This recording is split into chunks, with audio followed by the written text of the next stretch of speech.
đã Gusion mà game này thà lên Gusion Midland thì lên Classic lên Gusion Midland thì ta lấy admin này vô trang gò không cóสำหรับจัดแท้ยง Gusion នេះមកចាំងកលបរายមកតើនៅទេចាំងកល early នឹងគ្មានធ្វើអីក្រៅពីមកញ៉ាំប័រទេញ៉ាំប័រហើយបើយើងទៅជួយគ្នាតើយើងយក red ហើយក៏យើងយក blue ហើយក៏យើងមកយក red មកហើយ row Gusion នេះបើសិនជាអត់មានគ្នាជួយវាយប័រមួយនឹងវាយកន្លះម៉ោងដល់ក farm យឺតតិចតែ late game ដឹងគ្នាហើយតើពីអត់ធ្មត់ទ្រាំបាន level 4ក៏មកវាយ Gunver តែម្ដងមានណាមានបានវាយ Gunver ណាគប់ Digi សាំដល់កឲ្យថានិយាយ Digger ចេញ Digi ឯណាយូ Digi តែយី skill ទី1របស់ Gusion ហ្នឹងមើល game យើងវិញគឺថាដាកហ្នឹងគឺ free ហើយអត់មានតែគេចូលទេយើងញ៉ាំតែឯងទៅញ៉ាសិលណានេះឃើញ Franco ខ្ញុំលោឈាមចង់ចូលមកស៊ីហើយមានអីមកបោះ Franco វិញហ្នឹងហើយបាក់ក៏ជួយដាក់ sticker ទេថាដើរមកលួចបើគេមកដល់មាន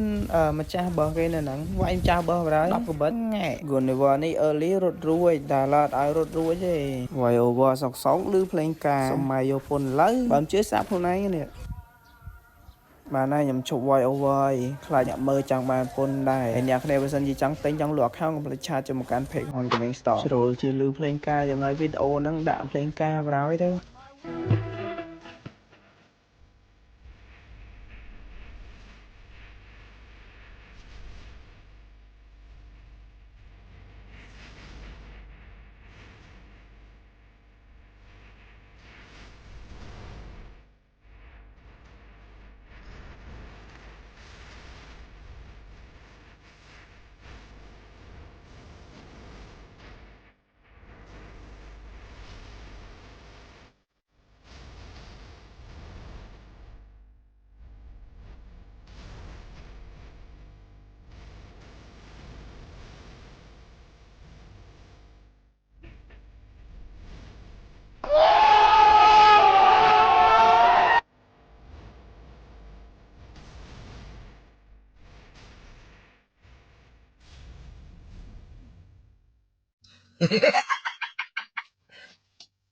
Talu.